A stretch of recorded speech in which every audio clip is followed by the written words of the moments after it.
¿Cómo un asesino, después de tantos años, se transforma en una animita, en un lugar, en un espíritu de casi veneración con el tiempo? Vamos a indagar sobre eso primero con Cristian, doctor File. ¿Qué te parece esta historia del chacal de Nahuel Toro? ¿Qué te parece que hoy día hay mucha gente que le vaya a rezar? Mira, no me parece lo más adecuado en realidad, salvo, mira, porque se plantea inmediatamente la figura del ideal cristiano. Eso es el chacal de Nahuel Toro, el criminal, el asesino arrepentido y redimido por la fe. Es una cosa que se discute hasta el día de hoy, evidentemente que genera polémica, porque fue despiadado, sea lo que sea, fue un despiadado asesino, y uno tiene que ver algunas cosas que confluyen en esta historia que hemos conocido ya hace tanto tiempo.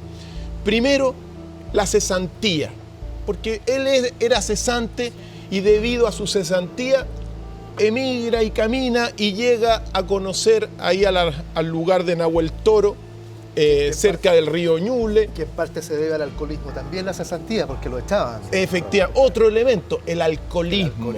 ¿Ya? Encuentra una mujer viuda con 5 hijos en condiciones de pobreza y de extrema pobreza. Imaginemos el entorno. Década, obviamente, de 1960. La mujer va a buscar su pensión de viudez, falla la burocracia. Y como falla la burocracia, otro elemento, el chacal dice, ¿cómo no me trajiste plata para seguir tomando? Y agarra una guadaña y comete uno de los asesinatos más horrendos de los cuales se tiene memoria. Sí. Uno no tiene que olvidar esas cosas porque es despiadado, ¿ya? Después vamos a ver cómo se justifica después, pero en realidad entre su ignorancia, su alcoholismo, termina también pisoteando al niño menor, al más chico, a una hija la ahorca y a la otra nos mata con esta guadaña, que por cierto uno tiene que recordar cómo era, pues si son cosas así. ¿Ya? Aquí tenemos esto, es decir, un carnicero de primera monta, un asesino despiadado, un engendro verdadero del demonio en ese momento. Poseído realmente también por el demonio, seguramente, mezcla de alcohol, por lo tanto hizo uno de los asesinatos que se recuerdan hasta el día de hoy.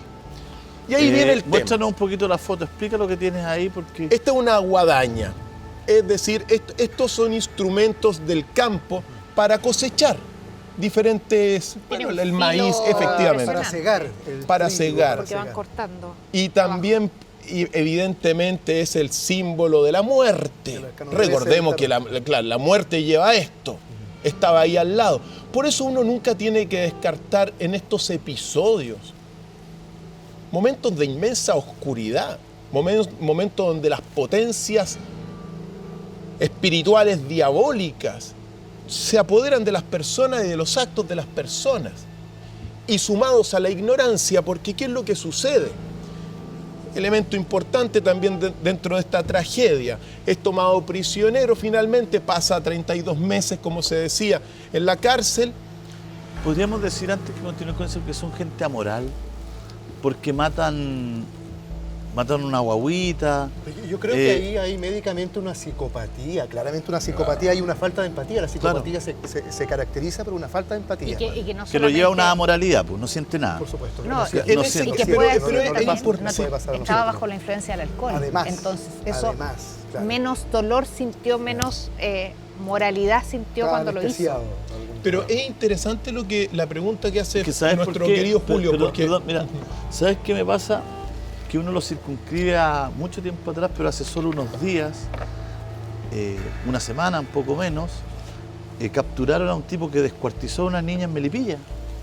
Sí. Ahora, 2017, hace unos días antes de esta fiesta, ¿no es cierto? Lo pillaron en el sur, estaba escondido, también en la parte rural, ¿no es cierto? Se había ido después de asesinarla, descuartizarla, de matarla. O sea, tampoco son casos que no ocurrían en el siglo pasado, el año 40, el año 50. Ahora, hace una semana hay un tipo en Chile que descuartizó a una niña de 23 años y Efectivamente. huyó hacia el campo. Entonces me tomo de eso, de la oscuridad, de estos episodios que se toman a las personas. Importantísimo, porque tú dices, hay amoralidad o inmoralidad. Cuando uno ve el caso del chacal de Nahuel Toro, uno puede hablar de amoralidad debido a la ignorancia que tenía. Es diferente ser inmoral. La inmoralidad implica conocer ciertos códigos que supuestamente el chacal de Nahuel Toro no tenía ni siquiera códigos humanos en ese sentido. Entonces, amoralidad completa. Pero yo pienso que después de tantos tiempos, se plantean dos grandes temas y se nos plantea a nosotros, la hermandad y a muchos amigos en casa, un tema fundamental, dos temas fundamentales. El primero, el tema de la ignorancia. Es decir, si uno recuerda pasajes de las mismas palabras de Jesús en sus evangelios desconocidos, él dice textualmente, la ignorancia es el peor de todos los males. Entonces, cuando uno ve cesantía, alcoholismo, analfabetismo, ignorancia, se conduce a ese tipo de elementos. Eso es lo primero que quiero dejar en la mesa, querida hermandad. ¿Qué opinan de la ignorancia? En este caso es muy importante porque, a ver, no sé, don Hugo, si me equivoco, pero da un giro el caso, por lo menos en la sociedad chilena. Exacto. Cuando, es habitual. Cuando el tipo entra con esta ignorancia, con esta moralidad, con este alcoholismo, Ahí con se este ve. analfabetismo, y sale, y lo describe muy bien en la película. Muy ¿no es bien. cierto? Él, cuando lo toman preso, querían lincharlo. Sí. Claro, Y en cambio, cuando fue condenado a muerte, la gente cambió de opinión y se reconcilia con él. Y esto es una cosa muy, en el fondo, cristiana. Ese cristianismo básico que hay, ese imaginario cristiano que tiene el pueblo de Chile, se da cuenta de que tiene que existir el perdón y que debe existir la misericordia cuando hay un verdadero arrepentimiento. El mejor caso es el de Huelarón, que era un crápula, un bandido. Él reconocía que lo habían crucificado en plena justicia. Y sin embargo, bastó un acto de humildad y de confianza en Jesús para ser el primero que entró al reino de los cielos. Entonces, ¿qué es lo que pasa? Este hombre, mientras estuvo preso 3 años, se educó, se convirtió en un hombre altruista, se arrepintió de todo lo que ha hecho, tratando de reparar en las otras personas el daño que había causado. Pasó a ser, como dijo nuestro amigo don Julio, a ser otro hombre. Desgraciadamente, yo era partidario en aquella época que se lo hubiera indultado. Desgraciadamente el gobierno opinó otra cosa y no lo indultaron por la gravedad de los delitos cometidos, pero para que operara precisamente la justicia. Y yo, a pesar de eso, estimo que el hombre se redimió finalmente con su propia sangre. En el momento en que él actúa, es una razón, porque también el pueblo chileno, y esto es una cosa muy común, valora todas estas cosas. Y efectivamente le da una cierta aureola. No es que lo declaren santo, sino que realmente se encomiendan a él porque saben que sufrió mucho. Y como generalmente quien recurre a las llamadas animistas de personas que sufren, hay una cierta coincidencia, hay como un encuentro de sentimientos. Eso yo creo Es que... el aspecto de víctima al que lleva a la gente Exactamente, por don Hugo, supuesto. a seguirlo. la tesis de Miguel Litín en la película es precisamente esa. Sí, así es. Mostrarnos, ¿no es cierto?, a esta persona completamente en la oscuridad máxima, como bien lo describía Cristian, como muy bien lo describía Cristian, alcohólico, ignorante, ¿no es cierto?, amoral. Y cuando lo que muestra Litín en la película y lo que se dice, que se conoce acerca de la historia de él, que también trae muchos mitos, pero que tiene cierta veracidad, es que él se educa en la prisión.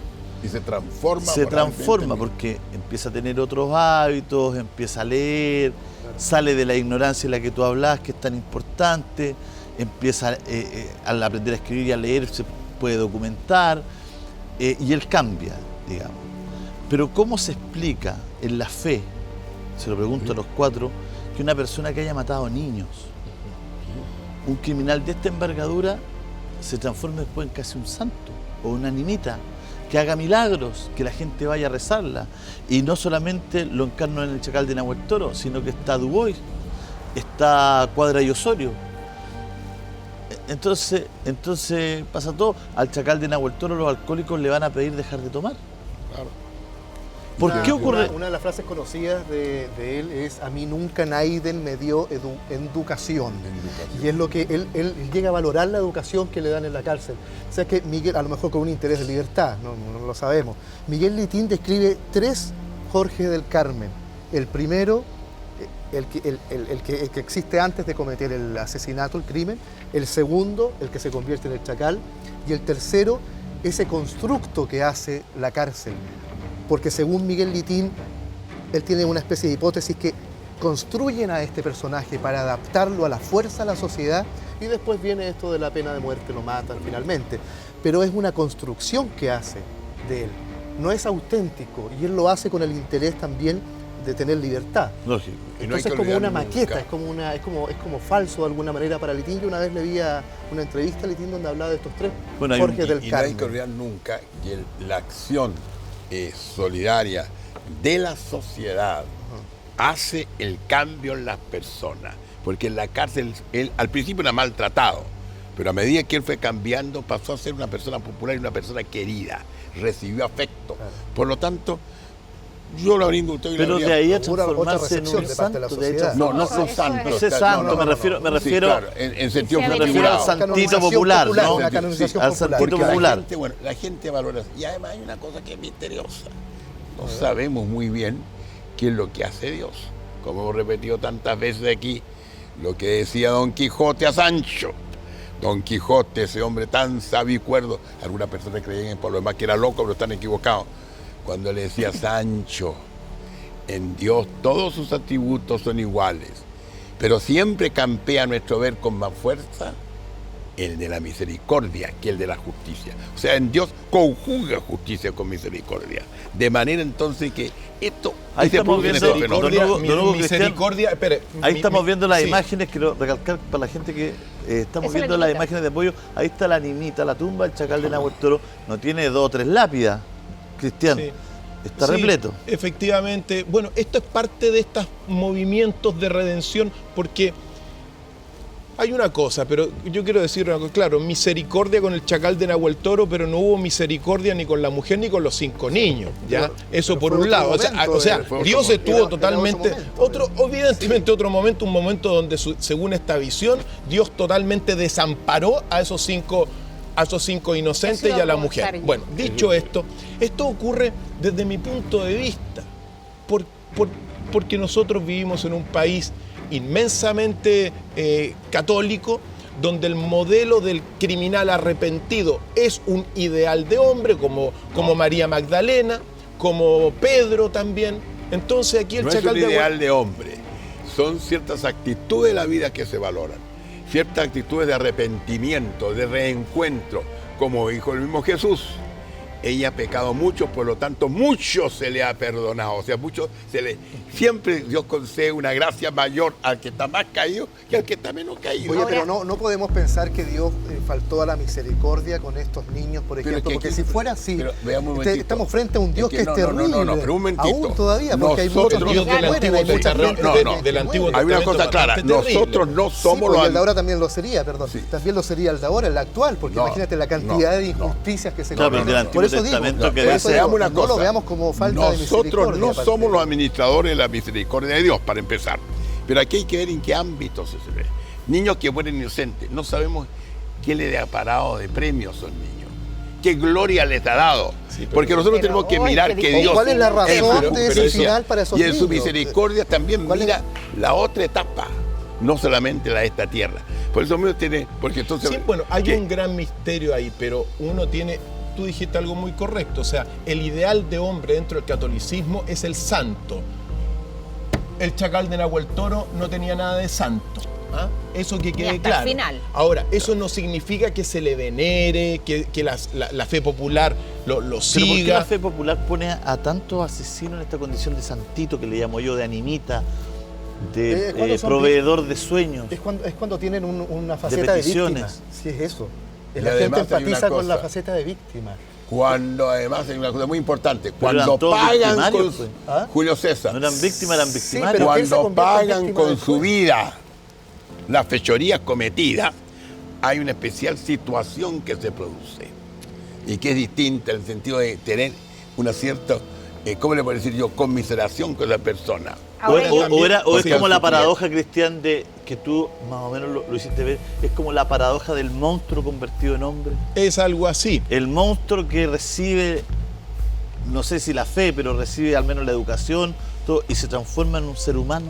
Mira, dentro de esta historia hay otro gran debate verdaderamente místico que se dio en aquel entonces entre Eloy Parra, el sacerdote que buscaba el indulto Le envía la del carta a Chacal, Alessandri. y también Jorge Alessandri, que optó por no indultarlo. Es decir, ¿hasta qué punto es válida la pena de muerte? ¿En qué circunstancias es válido ejercer la pena de muerte? ¿Tú lo hubieses indultado o hubieses seguido con la pena de muerte, Vanessa? Yo dejo que se arrepienta, bien arrepentido acá, no le doy la pena de muerte porque siento que sería liberarlo en parte, dejarlo que sufra, que sepa el daño real que hizo, y si está realmente arrepentido, yo lo indulto. Cristian, Desde mi punto de vista, un país que tiene ejército, que tiene fuerzas armadas, no tiene que tener dobles morales. Es decir, la pena de muerte también debiese estar vigente en muchos países que tienen las fuerzas armadas. Por lo tanto, dentro del momento en que se vivió, hace ya 57 años, yo hubiese actuado, si fuese presidente de la República, como Jorge Alessandri. No lo habría indultado y habría dejado que la ley cumpliera lo que tenía que cumplir. ¿don Hugo? Yo habría valorado el nuevo hombre que se transformó en la cárcel, el Chacal de Nahuel Toro, que fue una elección para el país entero. En ese caso, aceptando yo en casos excepcionales la existencia de la pena de muerte, pero en ese caso yo lo habría indultado. Álvaro. No me gustaría tener en mis manos tamaña responsabilidad, pero si la tuviera y después de tener seguridad de que él realmente se arrepintió, yo lo indultaría. Querida hermandad, cerramos así el capítulo del Chacal de Nahuel Toro. ¿Qué me diría usted si yo le contara que en Chile tenemos un pie grande? Que un monstruo asoló la ciudad de Rengo. Una extraña criatura, una especie de hombre de las nieves. Llegamos a testigos que dicen haber visto a este hombre, a testigos que lo buscaron, porque a pesar de ser un monstruo y de no tener antecedentes claros, sí, parte de nuestra policía, de nuestra Fuerza Armada, lo buscaron, trataron de llegar a él. Esta es la historia, volvemos a comentar.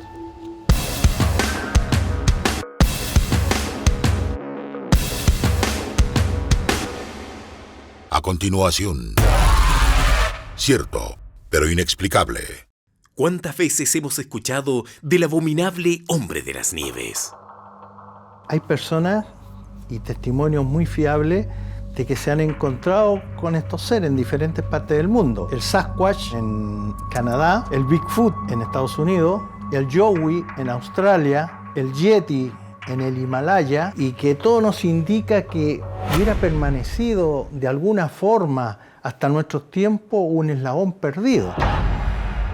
Casi una cuña que se interpondría en la cadena evolutiva. Podría tratarse en realidad de un eslabón perdido o otro tipo de ser homínido no descubierto hasta el momento, que tiene unas características que son muy especiales, ya que no serían agresivos con el ser humano, a pesar de que son bastante más grandes y más fuertes que uno.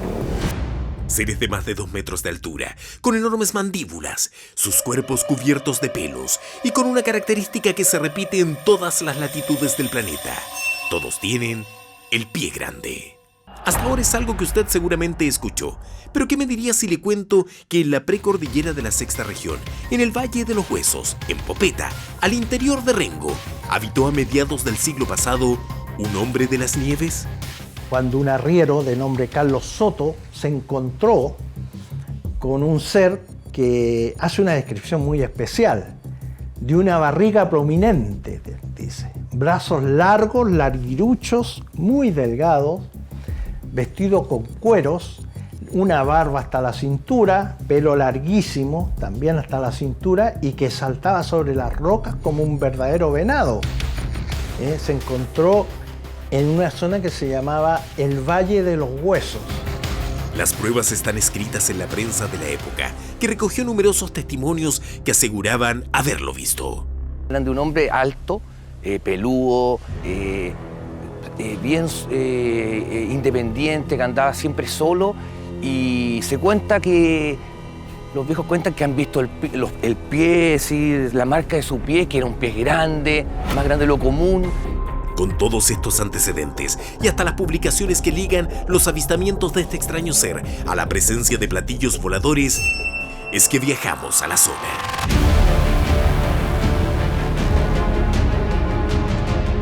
E intentaremos desentrañar esta increíble historia del hombre de las nieves de Rengo.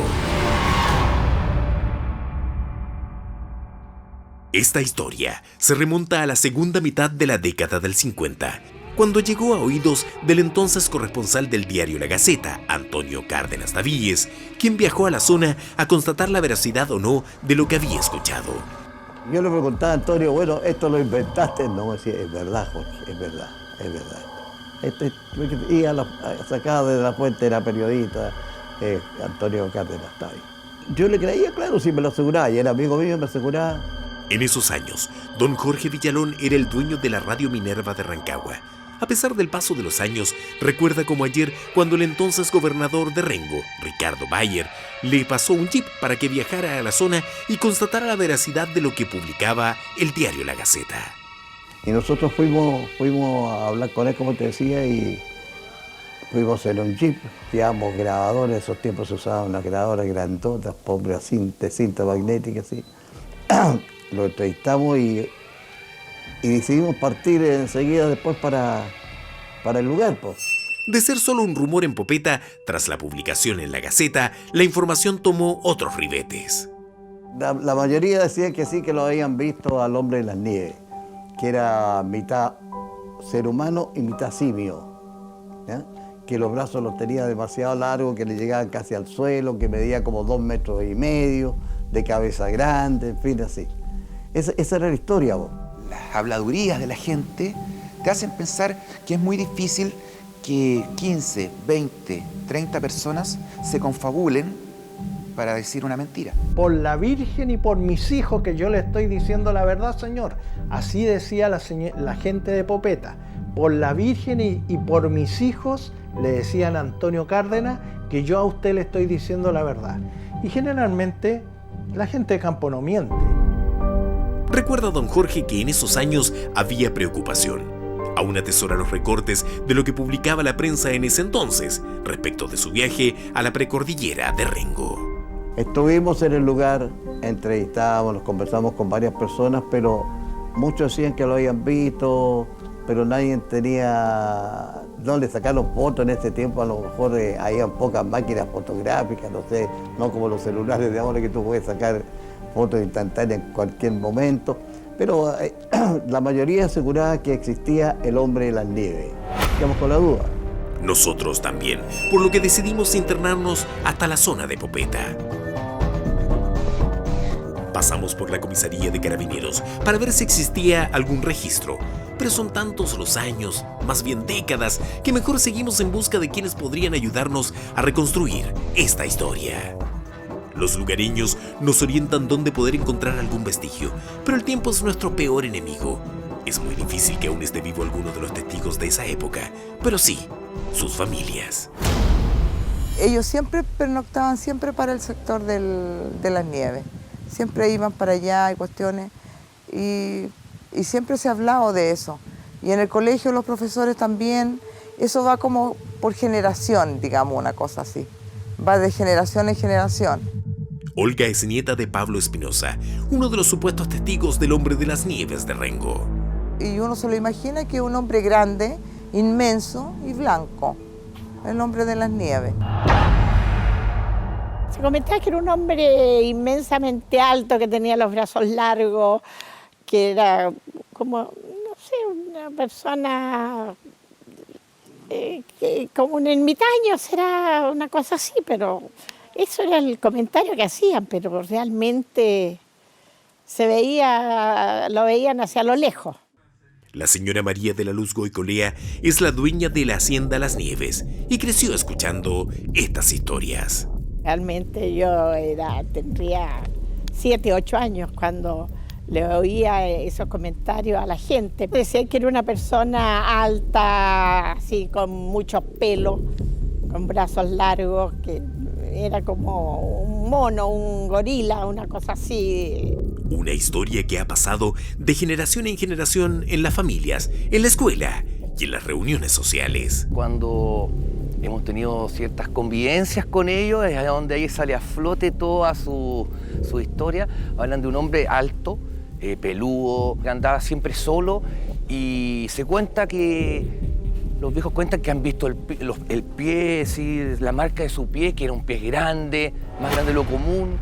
De Las Nieves hay que internarse por un pedregoso y serpenteante camino, por varias horas, hasta llegar a la zona en donde supuestamente fue visto el pie grande de Rengo.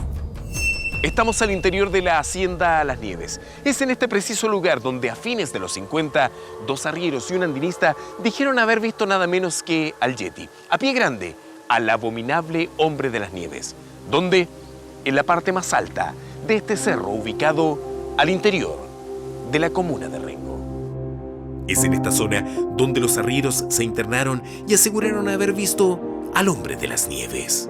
Ellos estaban cazando guanacos y se encuentran con un ser en 4 patas, peludo.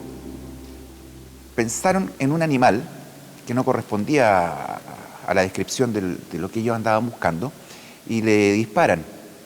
¿Y cuál fue la sorpresa de ellos? Que este ser se para en 2 pies y camina corriendo como un ser humano común y corriente, pero una gran diferencia. Este ser tenía 2,5 metros aproximadamente de estatura, de brazos muy delgados y piernas delgadas, pero una barriga muy prominente, pero tapado en cueros.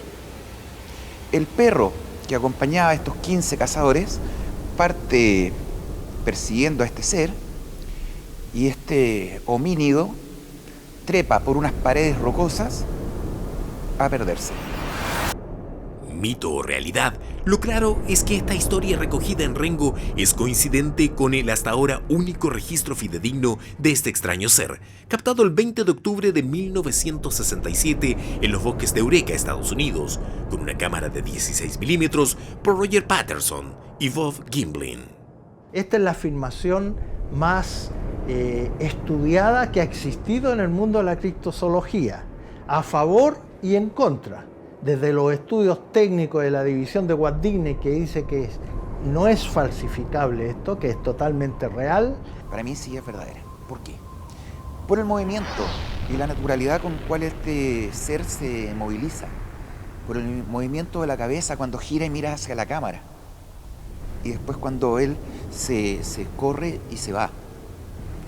Además que el camarógrafo también aporta con el movimiento de sorpresa que se ve reflejado en el movimiento de cámara y con las exclamaciones que ellos realizan. Se ha logrado determinar con la tecnología moderna, por fotogramas especiales de trozos, que el ser que va caminando y en el andar que tiene, su musculatura de alguna forma se expande, se contrae y se tensiona, lo cual con un disfraz esto sería imposible.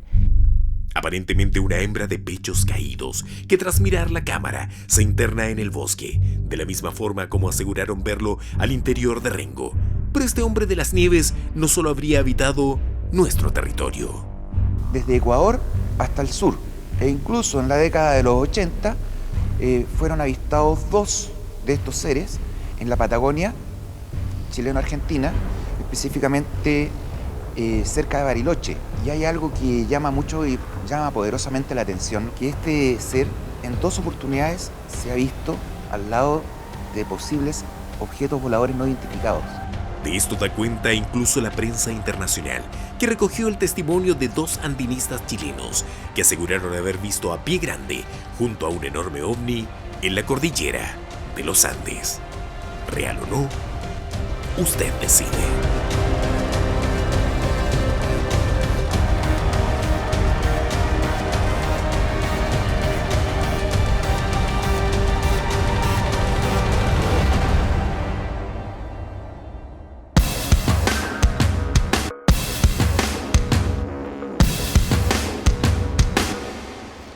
Nuestro pie grande. Esta historia es impresionante, ¿no es cierto? Esta historia que mucha gente no la conocía y que nosotros la estamos poniendo por primera vez a disposición del público en general, Cristian.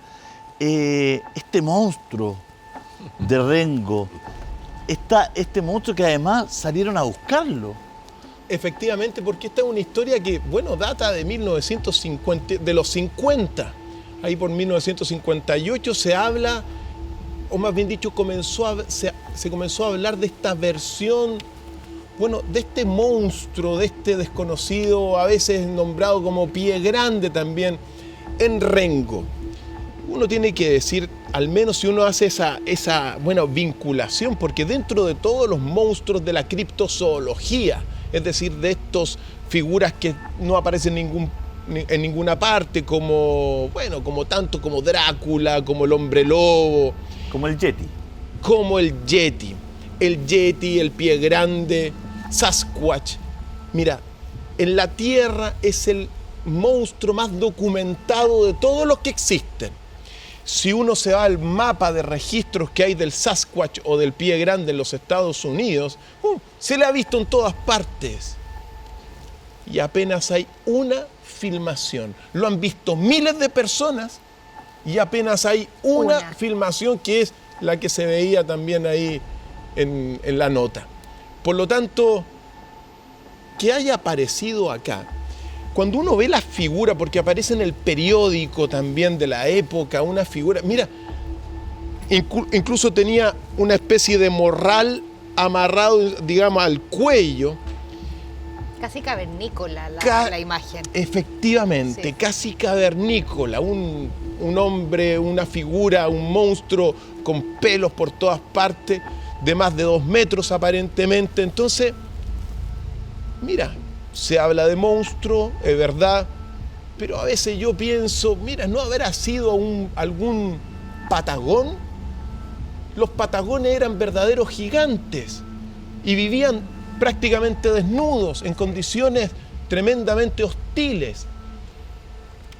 La verdad que desde ese minuto esta historia ha ido cobrando más importancia ahora, en el sentido de que hoy día la estamos mostrando, y que para muchísimas personas no sabían eso, pero se habla de un inmenso misterio. Los testimonios cumplen el mismo patrón que lo que ocurre también en Estados Unidos, es decir, todos lo vieron y no hay ni siquiera un registro fidedigno, legítimo, del pie grande o del hombre de las nieves. Chupacabra, claro. Es como lo mismo.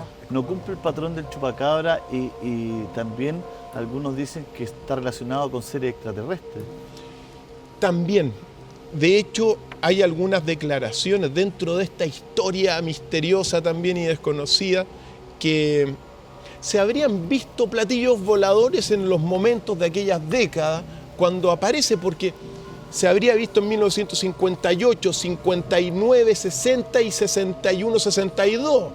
Es decir, avistamientos durante 3, 4 años y que para muchos habrían sido acompañados por estos objetos voladores no identificados. Entonces, mira, dentro de todas las teorías que se manejan, uno no puede descartar también porque la verdad que son monstruos desconocidos para todo el imaginario colectivo.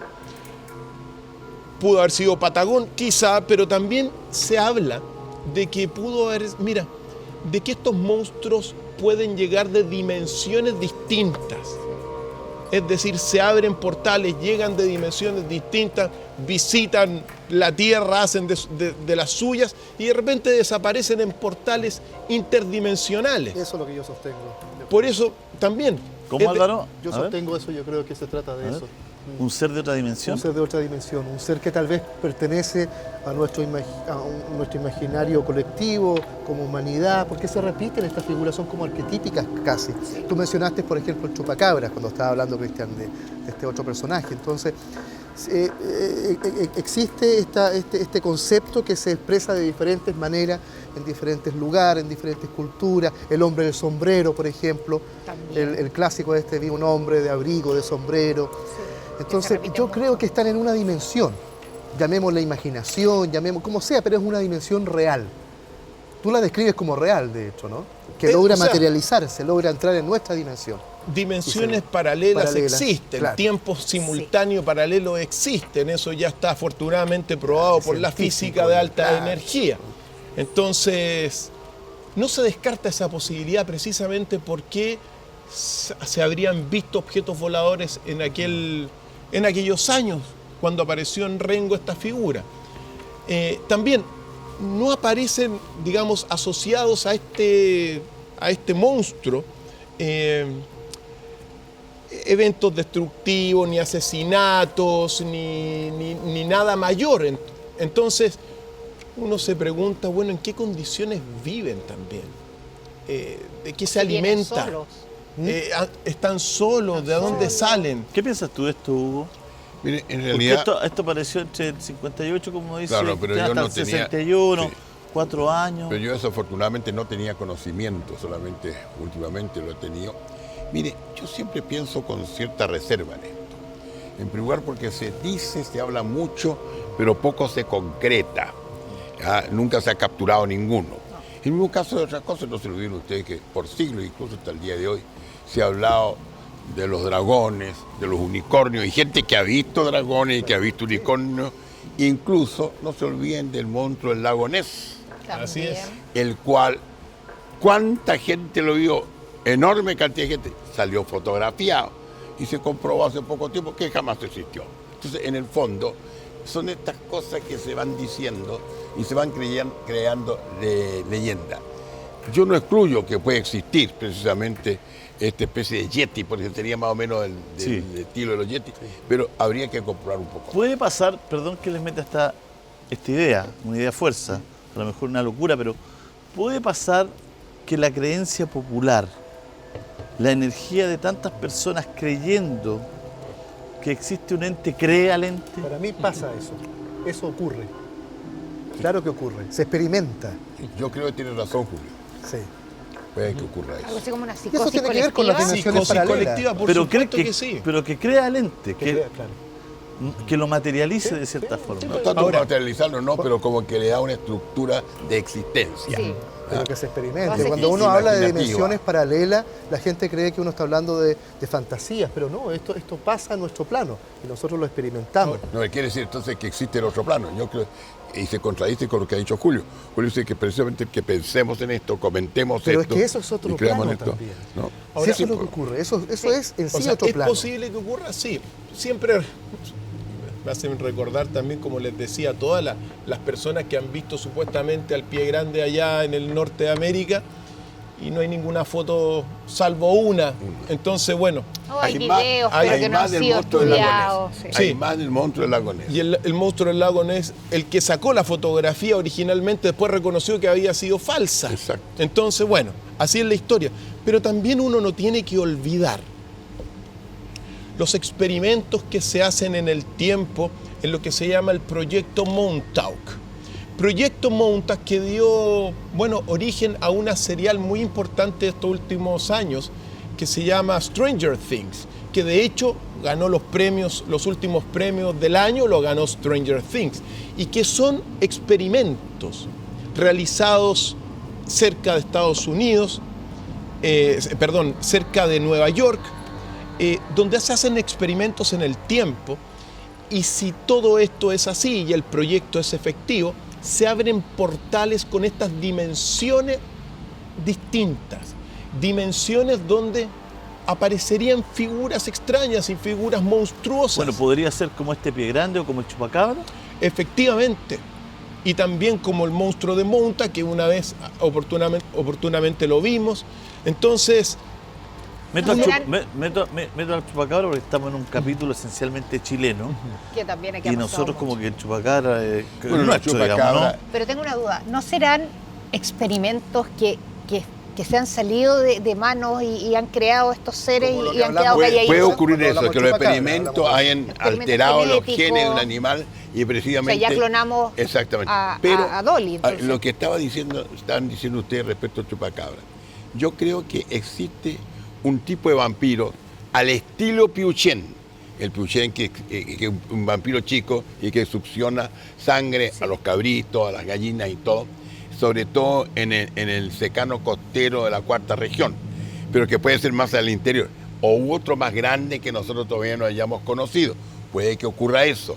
Yo siempre he creído de que hay muchos animales y muchos de estos seres del reino animal que nosotros no conocemos todavía, o que se han transformado. Según el ocultismo, el esoterismo, hay un plano que para la gente es muy conocido porque se habla mucho de eso, que es el plano astral. Sí.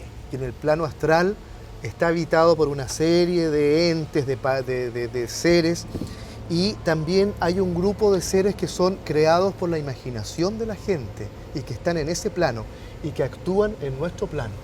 De hecho, en ocultismo hay ejercicios que la gente iniciada puede realizar de forma muy disciplinada para crear una forma mental que, por ejemplo, en el caso de los magos negros, que la utilizan para atormentar a alguien. O sea, también es parte de la magia esto, de alguna manera. Y tiene un efecto real. Y es muy interesante lo que dice Álvaro, porque precisamente este proyecto en el tiempo Montauk de los Estados Unidos de hace varias décadas, lo que hacía, entre otras cosas, era a partir de un psíquico proyectar imágenes en diferentes partes que se amplificaban y que te generaban estas figuras como los que aparecen en esa ¿Pero por qué todo serial. se parece? Porque el chupacabra es parecido a este pie.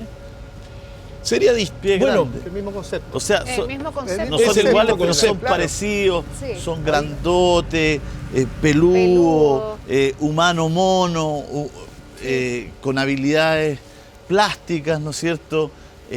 Criminales, pero no dejan tanta sangre, no son aborrecidos, ¿no es cierto? Se supone que el chupacabra No hay imagen. chupaba, no hay imagen. Nuestros temores también El chupacabra, en el caso de ser un Piuchen, que es un murciélago, actúa como murciélago. Como Drácula. Drácula, en el fondo, es una especie de figuración humana de lo que son los murciélagos, que son vampiros. Ahora, son figuras que se esconden por regla general en la oscuridad. Sí. Es decir, no buscan aparecer a la luz del día. Rondan bosques también. La figura... Pero nuestro pie grande, el monstruo de Rengo, tenía el aspecto físico como el chupacabra, un poco parecido, pero era distinto, porque era herbívoro, se supone, y porque se supone que él arrancaba del hombre, que le temía al hombre. Y tenía prácticamente tenía un aspecto simiesco, ojos pequeños, supuestamente. Se habló hasta del eslabón perdido. También.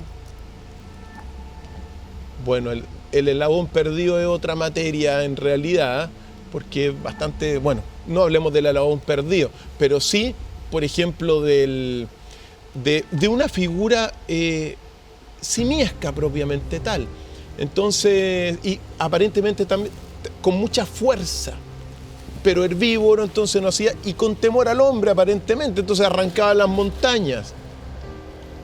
Son estos seres que forman parte de este imaginario colectivo donde se tienen apenas, mira, la investigación en la criptozoología es incipiente, es muy nueva, pero uno no puede descartar, porque incluso quizá esto sea, es posible que hasta sean experimentos, como tú lo dijiste, Vanessa. ¿Es la puede época de ser los eso. experimentos del 58 al 62? Sí, ya existían experimentos ya. Sí. Hace por lo menos 70 o 80 años que existen experimentos Yo que creo que nosotros no, bien ni los macabros. estados los conocen. Sí, Sí, bien macabros. yo creo también. Y se les escapaba de las manos Sí. probablemente porque tenía menos control. ¿Todos De todas creen en maneras. esos experimentos? Sí. Yo Yo sí. sí. De ¿Tú todas crees, maneras. Álvaro? Sí. ¿Tú crees, Hugo? ¿Tú crees en esos experimentos? No, yo no creo, Julio. Él es un experimento. Tengo la convicción de que existen. Y que, por ejemplo, la clonación humana ya se hizo hace harto tiempo. Sí. Se ha clonado todo, por cierto. Y hoy día están haciendo... La criogenización también. Efectivamente, y la síntesis genética, que más de alguna vez la he mencionado. Es decir, veamos que, mira, si no hay monstruos, Estados Unidos nos va a inventar los monstruos. Sí. Así de simple. Y los laboratorios europeos también. Y rusos también. Te hablaba del eslabón perdido porque, bueno, es una de los grandes enigmas de la humanidad, ¿no? Y este monstruo de Rengo cumple de cierta forma con el requisito de la parte humana y la parte de mono, que como que se quedó detenido en la evolución, como que es un personaje medio, ¿no? Una persona con atributos de humano y con atributos de mono. Una consulta haría yo, ¿por qué son tan solitarios? A eso iba yo, porque ¿qué hacen aquí? O sea, ¿qué están buscando? ¿Qué hacen en Rengo, dices? Claro. ¿Qué hacen? Y solitarios. Son las grandes. Mira, fíjate tú que un gobernador, como se señalaba, un gobernador envió a una expedición a buscarlo. Un gobernador, es decir, un hombre de Estado en este sentido, de gobierno. Lo manda a buscar porque imagínate, se encuentra algo. Ahora, son solitarios, pero andan en familia. Es decir, son monógamos, aparentemente, pero habitan en regiones inhóspitas de acceso prácticamente imposible para el humano como nosotros. Y sus familias bien alejaditas supuestamente de todo lo que es la civilización. Aspecto robusto, muy importante también. Y que, mira, me hacen recordar también todo lo que son los patagones. Recordemos que los patagones fueron exterminados por el hombre blanco, fueron cazados. Entonces quizá alguno, y recordemos que los patagones también, mira, dentro de Darwin lo dice, mira, los patagones vivían digamos en el sur, desnudos, por ejemplo. Es decir, tenían una capacidad de adaptación gigantesca. Y Darwin, en sus escritos, señala que quizá uno de los, digamos, de las figuras y razas antropológicas más inteligentes fueron los patagones. Se adaptaban con inmensa facilidad al mundo entero. Entonces, la verdad que se abre un misterio con este monstruo de Rengo, pues amigos, de la hermandad. Había retratos hablados de Chupacabra, ¿se acuerdan? Sí, pues, varios. Varios retratos hablados. Y diferentes unos respecto de otros, por eso ahí influye mucho la imaginación de cada persona. Y autoridades mandaron a buscar a este pie grande de Rengo. Y mucha gente se pregunta y dice, ¿cómo la autoridad? ¿Cómo se mete en una situación que parece más bien mágica o más bien mitológica? ¿Ah? Porque Carlos Alberto López llega a entrevistar a al menos una persona que estuvo en la búsqueda de este pie grande, ¿no? Pareciera ser una... Y uno no tiene que olvidar también que, al menos dentro de los estudios que uno tiene de avanzada en ciertos campos más ocultos, hay seres energéticos, hay seres que se alimentan de la energía de, por ejemplo, el sol. Sí. Entonces, uno no puede descartar dentro de todo este escenario esa posibilidad, que se materialicen. ¿O realidad? Usted decide. ¿Existió en los años 50 el pie grande de Rengo? Vamos a hacer un corte comercial. Volvemos a la hermandad.